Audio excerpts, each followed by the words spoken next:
ಇವತ್ತಿನ ವಿಡಿಯೋದಲ್ಲಿ ರಸಮ್ ಪೌಡರ್ ಇಲ್ಲದೆ ರಸಮ್ನ ಹೇಗೆ ಮಾಡೋದು ಅಂತ ತೋರಿಸ್ಕೊಡ್ತಾ ಇದ್ದೀನಿ. ಬೇಗ ಆಗುವಂಥ ರಸಮ್ಮು ಹೇಗೆಲ್ಲ ಮಾಡೋದು, ಏನೆಲ್ಲ ಬೇಕು ಅಂತ ನೋಡೋಣ ಬನ್ನಿ.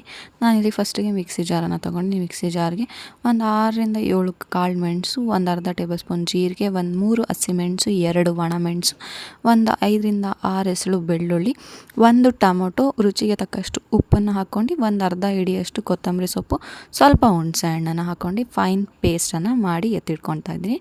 ಈಗ ಬಾಣಲಿಗೆ ನಾನು ಎಣ್ಣೆ ಹಾಕೋತಾ ಇದ್ದೀನಿ, ತುಪ್ಪ ಕೂಡ ಹಾಕೋಬೋದು. ಈಗ ಎಣ್ಣೆ ಬಿಸಿ ಆದಮೇಲೆ ಸಾಸಿವೆ, ಜೀರಿಗೆ, ಕರಿಬೇವು ಮತ್ತು ಇದಕ್ಕೂ ಕೂಡ ಒಂದು 2 ಬೆಳ್ಳುಳ್ಳಿ ಎಸ್ಳನ್ನು ಕುಟ್ಟಿ ಹಾಕ್ಕೊಂಡಿದ್ದೀನಿ. ಹಾಗೆ ಒಣಮೆಣಸು, ಕರಿಬೇವಿನ ಸೊಪ್ಪು, ಹಾಗೆ ಮೇನಾಗಿ ಇಂಗನ್ನು ಹಾಕ್ಕೊಳ್ಳಿ, ಅದು ಫ್ಲೇವರ್ಫುಲ್ ಆಗಿರುತ್ತೆ. ಹಾಗಾಗಿ ಈಗ ಇದಿಷ್ಟು ಒಗ್ಗರಣೆ ಹಾಕ್ಕೊಂಡಿದ್ದ ಆದಮೇಲೆ ಈಗ ಇದಕ್ಕೆ ಸಣ್ಣದಾಗಿ ಹೆಚ್ಕೊಂಡಿರೋಂಥ ಒಂದು ಟೊಮೊಟೊನ ಕೂಡ ಆ್ಯಡ್ ಮಾಡ್ಕೋತಾ ಇದ್ದೀನಿ. ಇದಿಷ್ಟು ಆದಮೇಲೆ ನಾವೇನು ರುಬ್ಬಿಟ್ಕೊಂಡಿದ್ವಲ್ಲ ಪೇಸ್ಟು, ಆ ಪೇಸ್ಟನ್ನು ಹಾಕ್ಕೋತಾ ಇದ್ದೀನಿ. ಆ ಪೇಸ್ಟನ್ನು ಹಾಕ್ಕೊಂಡು ಒಂದು 2ರಿಂದ 3 ನಿಮಿಷ ಹಸಿ ವಾಸನೆ ಹೋಗೋ ತನಕ ಫ್ರೈ ಮಾಡ್ಕೊಳ್ಳಿ. ಅದಾದಮೇಲೆ ರಸಮ್ ಕನ್ಸಿಸ್ಟೆನ್ಸಿಗೆ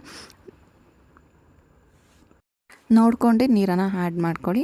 ಲೈಕ್ ಅಂದರೆ ತುಂಬ ಗಟ್ಟಿನೂ ಇರಬಾರ್ದು, ತುಂಬ ತೆಳ್ಳಗೂ ಇರಬಾರ್ದು ರಸಮ್ಮು. ಹಾಗಾಗಿ ಇದು ಏನು ಒಂದು ಕುದಿ ಬಂದರೆ ಸಾಕು. ಒಂದು ಕುದಿ ಬಂದಮೇಲೆ ಒಂದು ಅರ್ಧ ಟೇಬಲ್ ಸ್ಪೂನ್ ಬೆಲ್ಲ ಹಾಕಿ, ಹಾಗೆ ಒಂದು ಸ್ವಲ್ಪ ಕೊತ್ತಂಬರಿ ಸೊಪ್ಪನ್ನು ಹಾಕಿ 1 to 3 ಸೆಕೆಂಡ್ಸ್ ಬಿಟ್ಟು ಗ್ಯಾಸ್ನ ಆಫ್ ಮಾಡಿದ್ರೆ ಒಂದು ರುಚಿಯಾದಂಥ ರಸಮ್ ರೆಡಿ ಆಗುತ್ತೆ. Without rasam powder rasam ready ಅಂತ ಹೇಳ್ಬೋದು. ಬಿಸಿ ಬಿಸಿ ಅನ್ನಕ್ಕೆ ತುಪ್ಪ ಹಾಕ್ಕೊಂಡು ರಸಮ್ ಹಾಕ್ಕೊಂಡು ತಿಂತಾಯಿದ್ರೆ ಟೇಸ್ಟ್ ಸೂಪರಾಗಿರುತ್ತೆ. ಏನು ದಿಢೀರ್ ಅಂತ ಮಾಡಬೇಕು ಅಂತ ಇದ್ದರೆ ಈ ಒಂದು ರಸಮ್ ಈಸಿಯಾಗಿ ಟೇಸ್ಟಿಯಾಗಿ ಬೇಗ ಆಗುವಂಥದ್ದು.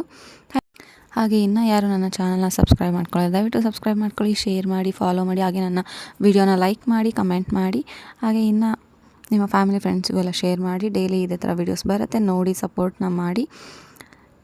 Thank you.